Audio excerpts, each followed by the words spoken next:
Tukwaniriza mu maaso g'entimbe za TV zino zonna ezikutunuddemu. Kale sebu nange nsenso okubalaba sebu. Tuli ku budde olunaku olwaleero ennyonyi ze yeebonga mu bbanga ki ekigenda mu maaso wano lwaki mutiisatiisa abantu? Si kutiisatiisa eno ye buddo ffe buddo eno Careers Day olwaleero twagezezzaako okulaba ntuleeta different people, different institutions, different universities, different institutions okubuulira abaana baffe biki ebikolebwayo abaana basobole okwegomba basome nga balina ekigendererwa omwana amanyi kikyenjagala okubeera ebintu ebyo ebingi byetuleeta. Universities ezisinga obungi zonna nziraba zikitaddemu omukono almost 85% we bali wano mukozesa tekiniki kyo bakuŋŋaanya bonna okubayita mu umbrella eno. Tekiniki si y'amaanyi nnyo naye tubawandiikira ne tubasaba bajje nabo ne bakkiriza okujja olw'ensonga eno eringa marketing ku sayidi yaabwe baagala abayizi ate ffe tulina abayizi kale tubawandiikira ne bakkiriza ne bajja naye ngeri ekiba kibaleese kukakasa baana biki bye bakola mu universities ezo courses ki eziriyo bw'osoma course eno ogenda kubeera ki mu maaso ensonga lwaki olaba bali wano era bagezaako kunnyonnyola abaana abo. Ate buli masomero gonna nti gakola ekintu kyo kyemukoze kya career guidance mu baana. Career guidance tegeeza ki eri omuyizi akyali mu secondary n'omuzadde akifunamu ntya n'omusomesa kubanga tebakikola nga munkikola wano. Career guidance tegeeza ki eri omuyizi?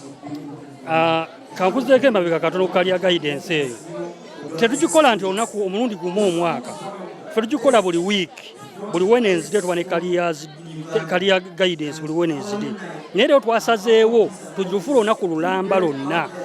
Career guidance ene tuyamba nnyo mu baana bano ti omwana aba agenda okwonooneka bwe tumubuulirira nadda omwana aba avudde ku bitabo bw'oleetayo omuntu professional amubuulirira n'amanya nti we naasoma ekitabo nja kubawo kino bwekiti. So ensonga kitugezaako okulaba nga abaana bano tubateekamu omutima ogwo ogusoma n'omutima ogwagala kye basoma. Ensonga tukola guidance and counseling ono but this time twongeddemu kaliya tukola guidance and counseling tutaddemu biki omwana byaluubirira okubeera mu maaso ne tugita Career Day. Mwetesitese kyenkana ki ennaku z'omwezi nga 17 kyekiri ku mimwa gwa buli muntu awo njaga tusimbewo nnyo essira ffe buddo ennaku z'omwezi 17 ku Serena Hotel Victoria Mall twetegese bulungi nnyo kyekakasa buli anajja tagenda kufiirwa ssente ze tagenda kufiirwa budde bwe amanye nti eno buddo yesomero lya music tuyimbye kuva 1999 nakati tukyayimba teri atunyamu yesu twasazeewo tugamba no katuleetereko ekivulu mu bantu balabe kiki ekikolebwa eno si nnyimba zokka ze tugenda okuyimbako olwo olunaku. It is going to be Buddo Drama Club, not music only, but buli kimu mwekiri era buli anajja asuubire kyatalabangako obuddo waneeno. Ku lunaku olwo njagala kwerekereza nkutookola emirimu gyo. Ku lunaku olwo tulina amasomero amalala ageetesitese agenda okujja okuyambako Budrak mu nkola eyo ku Serena Hotel. Tulinamu amasomero gaffe ga partner schools naddala St. Francis Junior School, our junior school yejja kujja Clevers Origin niye tusuubiza okujja mulimu n'amalala agatusaba okujja okwetaba okubeera naffe olunaku olwo. Bangambye olunaku lujja kuba lwa live band ntubene bali abalala banajja nabo bagenda kuyimba live band bana bajja kuba basiddi. Live band nze buzibu nawe ogimanyi naye ffe yaffe ya live band lukoba ku lukoba naye bo tuyinza obakkiriza bo ne bayimisa siddi ne baana bo beetegese ku live tewali nsonga fe abaana bakuba ebyuma weebali. Asembayo nkwerekereze okuteminga omwana mu youthful stage mu secondary kizibu nnyo.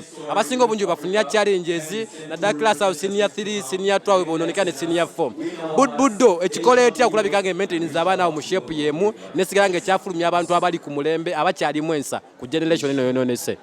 Empisa kyekintu ekisooka obukulu wano. Empisa tutukola tutya nakugambye buli lwakusatu tuba ne guidance and counseling buli lwakusatu. Guidance and counseling eyo tuva mu kibiina omwana asigala kyekimu n'oli aba atagenda kukola ekikyamu ajja nagamba master badde nsuubira kino naye ku byoyogedde sijja ekyo kikola fe tukulembeza nnyo baano babuulirira okubuulirira omwana kyekisinga obukulu. Buli oleka omwana n'omuleka nga tomubuuliridde oba togenda kufunamu omwana oyo. Era nkubiriza abazadde baffe bonna abali eyo ebweru, bannange abaana temubatya, abaana abo mubabuulirire. Buli obuulirira omwana ojja kujjamu omwana omulungi. Naye buli wonoomuleka n'ogamba ono planned kid, simanya ali bulungi, ali bulungi. That's not the case. Buli ogamba no planned kid oba omuleetedde okwonooneka. Andi manga mulaga omukwano. Omukwano gwina we gukoma. Naffe singa baatulaga omukwano nga tuli bato, singa tetuli bwe tuti. Naye bwe twasobyanga omuzadde n'akuwabula, naffe kye tukola tuwabula. Tetujja kukuba mbooko ne tujja mmubuulirira. Bw'agaana okutereera nga tuyita omuzadde nga tuyinvolovinga. Omuzadde oyo naye bw'owulya nga naye alemeddwa omwana nga tumumuwaamuko wiiki 2 nga luga mutwaleko mu bakansalazi, mutwaleko wano, wamukomezaawo omwana aba amaze otereera. Yesebo. Ekakodo seba amannya go n'ekifo kyo ku budde wano. Erinnya eryange nze Kinene Gerard Katende. Nze Director of Studies Erevo. Yanza tuyanzege. Yanza na sebo. Abilities should a student possess to stand out to be employed at your institution? Thank you very much. That's a very wonderful question. When we talk about special attributes, firstly, as St. Joseph's Technical Institute Kisubi, we are committed in building a holistic person. First and foremost, we believe that every student is created with a unique talent and, of course, a unique set of skills that only needs to be polished. So our mode of training is to basically polish the skills. Secondly, to stimulate this learner to start thinking and seeing the possibility of generating ideas and converting them into tangible knowledge. So when we talk about special attributes, all I can say is all students of Woodall have the special attributes that give them the chance to study at St. Joseph's Technical Institute and World into the training process. When you take a chance and you visit our tent, you will see that we are teaching these students how can we do what we call a multi-sectoral merging of knowledge. So for those of you who are going to visit our tent, you realize the plumbing department is working closely with...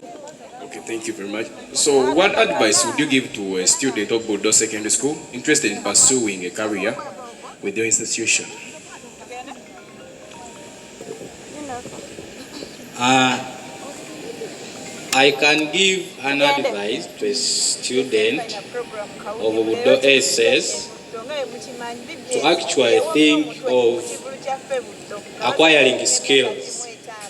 In this modern world, we need skills.